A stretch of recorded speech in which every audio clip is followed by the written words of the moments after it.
सुलेमान अलैहिस्सलाम ने अल्लाह रब्बुल इज़्ज़त से एक दुआ की, कहा परवरदिगार मुझे एक ऐसी बादशाहत दे जो तूने किसी को ना दी हो। सुलेमान अलैहिस्सलाम ने यह दुआ की, अल्लाह रब्बुल इज़्ज़त मुझे ऐसी बादशाहत, ऐसी शहनशाहत दे कि तूने जो किसी को ना दी हो। अल्लाह रब्बुल इज़्ज़त ने जिब्राइल अमीन के हाथ से उनके लिए एक इम्तिहान भेजा। जिब्राइल अमीन ने उनके सामने 3 चीज़ें लाकर रख दी और सुलेमान अलैहिस्सलाम से कहा कि इसमें से एक ऐसी है जो अल्लाह ने सिर्फ आपके लिए चुनी हुई है। मैं आपके सामने तीनों रखता हूँ। अल्लाह ने कहा आप जो चुन लेंगे वो आपकी हो जाएगी। तो उन्होंने पहली चीज़ रखी शोहरत, दूसरी चीज़ रखी दौलत और तीसरी चीज़ इल्म रखा। जब जिब्राइल अमीन ने इल्म रखा सुलेमान अलैहिस्सलाम के सामने तो सुलेमान अलैहिस्सलाम मुस्कुरा दिए, कहा परवरदिगार मुझे माफ़ कर दे, मेरी दुआ गलत थी, मुझे अब बादशाहत नहीं सिर्फ इल्म चाहिए। जब सुलेमान अलैहिस्सलाम ने इल्म लिया, एजुकेशन ले ली, नॉलेज ले लिया, तो जिब्राइल अमीन ने दौलत और शोहरत से कहा कि चलो वापस चलो, तुम्हें सुलेमान ने ठुकरा दिया है। तो दौलत और शोहरत वहाँ कह पड़ी हम कहीं नहीं जा सकते। हमारे रब ने जब हमें बनाया था तो ये हुक्म दिया था कि ए दौलत, ए शोहरत, जहां जहां इल्म या एजुकेशन जाए उसके पीछे पीछे चली जाना। सुलेमान ने इल्म या एजुकेशन मांग कर हमें मांग लिया है। यह इंटरनेशनल मॉनेटरी फंड की रिपोर्ट है मेरे सामने, वो कहती है 70% of Muslims in South Asia, South Asia मतलब Pakistan, India, Bangladesh, 70% of the Muslims in South Asia, they earn less than $2 a day. उनकी रोज़ाना की आमदनी $2 से कम है। आप सोचिए, एक पढ़ाई छोड़ देने से हमने क्या क्या छोड़ दिया। एक पढ़ना छोड़ देने से हम कहाँ से कहाँ चले गए।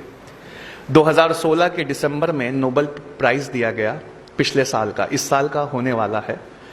2016 के दिसंबर में जब नोबेल प्राइज़ दिया गया तो एक जापानी बायोलॉजिस्ट थे, उनका नाम है योवोशुरा ओशिमी। इनको नोबेल प्राइज़ फॉर मेडिसिन दिया गया, नोबेल प्राइज़ फॉर मेडिसिन। योवोशुरा ओशिमी की से पूछा गया कि आपने ऐसी क्या चीज़ बनाई है कि दुनिया का सबसे बड़ा इनाम नोबेल प्राइज़ आपको दिया जा रहा है। तो उन्होंने कहा कि मैंने कैंसर की संभवता, कैंसर की पॉसिबल दवा खोज ली है। तो दुनिया ने बड़ा जोर से उनका स्वागत किया, कहा आपने कैंसर की दवा खोज ली? कहा नहीं, दवा नहीं, लेकिन एक क्योर, एक प्रिकॉशन मैंने खोज लिया है। तो दुनिया ने पूछा बताइए ऐसा क्या किया जाए जिससे कैंसर नहीं होता। तो उन्होंने कहा कि जब हम भूखा रहते हैं और हमारी बॉडी के न्यूट्रिएंट्स खत्म होने लगते हैं, जब हम भूखा रहते हैं तो हमारे जिस्म के सड़े गले हिस्से को हमारी बॉडी खाने लगती है। जिस्म के सड़े गले हिस्से को हमारी बॉडी खाने लगती है।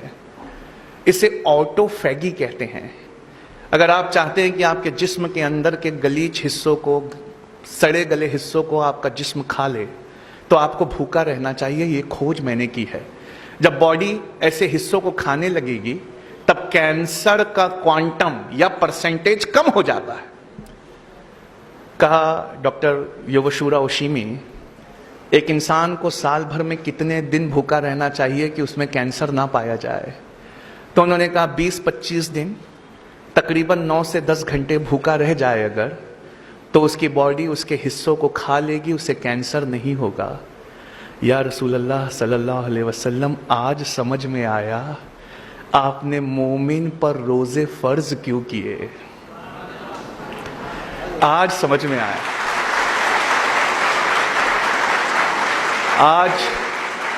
आज ये बात समझ में आई कि क्यों कुरान ने कहा कि रोजे ना छोड़ना। हम तो इसलिए रोजे रखते हैं क्योंकि हमारे अल्लाह का हुक्म है। हम तो रोजे इसलिए रखते हैं क्योंकि हमारे नबी पाक का हुक्म है। लेकिन आज समझ में आया कि इस हुक्म में कौन सी रहमत छुपी हुई है। योवोशुरा ओशिमी को दुनिया का सबसे बड़ा प्राइज दिया गया ऑटोफैगी के लिए। ऑटोफैगी यानी जिस्म अपने सड़े गले हिस्से को खा ले। आज से 1438 साल पहले कोई ये हमें दे गया, बस हमारा नजरिया कुछ और था, हमने उसे दीनी पढ़ाई कहकर ठुकरा दिया। एक जापानी उठा, उसने उस पर रिसर्च की, उसने उसे दुनियावी पढ़ाई से मिलाकर देखा। आज दुनिया ने उसे दुनिया का सबसे बड़ा प्राइज, नोबेल प्राइज दे दिया। ऐ बच्चों, तुम क्यों नहीं पढ़ते? तुम क्यों नहीं कोई चीज को रिसर्च की तरह लेते? तुम क्यों नहीं कोई चीज को उस तरह देखते जिस तरह देखे जाने का हुक्म है? अल्लाह रब्बुल इज्जत कुरान में फरमाता है, तुम गौर क्यों नहीं करते कि अल्लाह ने यह कायनात कैसे बनाई है?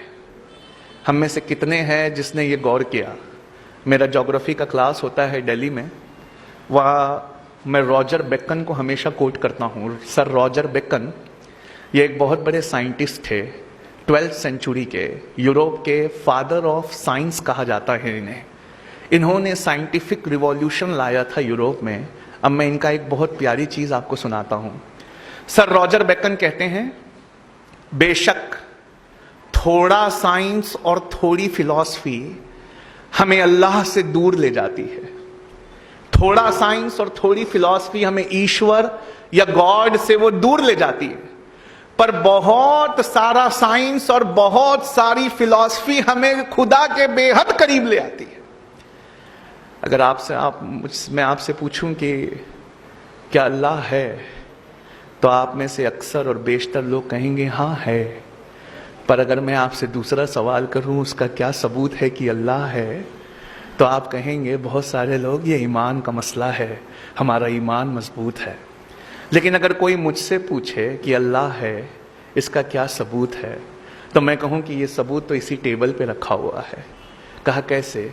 7th स्टैंडर्ड में टीचरों ने पढ़ाया था साइंस की क्लास में, 7th ग्रेड में, ऑक्सीजन सपोर्ट्स बर्निंग। ऑक्सीजन जलाने में मदद करता है। आपने वो एक्सपेरिमेंट किया है ना, कैंडल वाला? एक कैंडल को रखिए, आग लगाइए, उसके ऊपर कुछ ढक दीजिए, जब ऑक्सीजन खत्म होगा तो कैंडल भी बुझ जाएगी। तो ऑक्सीजन सपोर्ट्स बर्निंग। और नासा से पूछा कि कौन सा फ्यूल यूज करते हो अपने रॉकेट्स में, रॉकेट में ऐसी कौन सी चीज यूज करते हो कि रॉकेट आसमान में चला जाए? तो वो कहते हैं हाइड्रोजन। कहा hydrogen is the most combustible substance on earth. Hydrogen bomb भी दुनिया के सबसे ताकतवर बॉम्ब में से एक होता है, यानी एक अति ज्वलनशील है। एक जलता ऐसे है कि रॉकेट को ले जाए या पूरा का पूरा टाउन बर्बाद कर दे, हाइड्रोजन। और एक भड़काऊ है, ऑक्सीजन। एक जलाऊ है, एक भड़काऊ है। अल्लाह ने कहा कुन फयकून हो गया, H2O हो गए। दो भड़काऊ एक जलाऊ जब एक साथ आए तो बुझाने का काम कर रहे हैं। H2O क्या है? 2 हाइड्रोजन है, एक ऑक्सीजन है। क्या हमने कभी अपने पानी को इस नजरिए से देखा है? क्या हमने उसमें कभी अपने रब की रबूबियत को तलाश किया है? एक इतना ज्वलनशील है कि रॉकेट्स को आसमान में ले जाता है, और एक ऐसा है जो जलने में सपोर्ट करता है। अल्लाह ने कहा कुन, एक हो जाओ, फयकून, एक हो गए, बुझाने का काम कर रहे हैं। मतलब प्रॉब्लम हमारे नजरिए में है। हमने दीन और दुनिया को बांट दिया, सोचा कि दीन की पढ़ाई कुछ और है, दुनिया की पढ़ाई कुछ और है। दरअसल ऐसा नहीं है। इस्लाम में सब्जेक्ट के हिसाब से दीन और दुनिया की पढ़ाई नहीं को तकसीम नहीं किया जा सकता। इस्लाम में सब्जेक्ट के हिसाब से एजुकेशन को सेग्रीगेट नहीं किया जाता। इस्लाम में नियत के हिसाब से पढ़ाई को सेग्रीगेट किया जाता है। एक एग्जाम्पल देना चाहूँगा। मान लीजिए हम में से कोई आलिमत का कोर्स कर रहा है, वो कुरान और हदीस पढ़ रहा है, लेकिन उसकी नीयत ये है कि मैं बड़ा होकर कुरान और हदीस सुनाकर पैसे कमाऊंगा। तो बताइए अब वो दीनी पढ़ाई हुई कि दुनियावी पढ़ाई हुई? दुनियावी हुई। और कोई MBBS कर रहा है, कोई लॉ कर रहा है, कोई इंजीनियरिंग कर रहा है, इस नीयत से कर रहा है कि मैं एक जरूरतमंद की मदद करूंगा। तो क्या ये दीनी पढ़ाई हुई कि दुनियावी पढ़ाई हुई? ये दीनी पढ़ाई हुई। मतलब साफ है बच्चों, जो आप पढ़ रहे हो उसमें एक अच्छी सी नीयत जोड़ लीजिए। मेरी पढ़ाई, मेरी रिसर्च, ए अल्लाह, दुनिया के दबे हुए कुचले हुए लोगों के लिए है। मैं उनको एम्पावर करूंगा।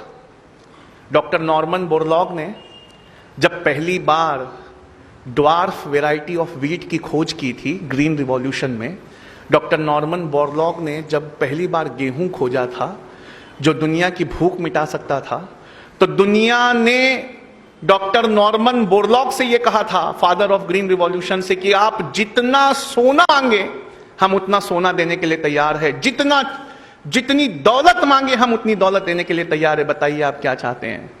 उन्होंने कहा, मैं कुछ नहीं चाहता, मैं चाहता हूं कि ये गेहूं, ये ग्रीन रिवॉल्यूशन का गेहूं गरीबों में मुफ्त में तकसीम कर दिया जाए। मैं अपनी टेक्नोलॉजी के लिए कुछ भी चार्ज नहीं करूंगा, बस मैं भूखों की भूख मिटाना चाहता हूं। क्या आजम कैंपस में आज कहीं किसी बेंच पर एक डॉक्टर नॉर्मन बोरलॉग बैठा है क्या? क्या आप में से किसी एक के दिल में ऐसी नीयत है क्या कि मैं अगर दुनिया में कुछ बहुत अच्छा पाया तो मैं वो इस दुनिया के लिए छोड़ जाऊंगा? आपकी नीयतें हैं जो अल्लाह के सामने आपके हिसाब में मदद करेंगी। बुखारी की पहली हदीस अल अमालु बिन्निया है, अमल का सारा दारोमदार नीयत पर है।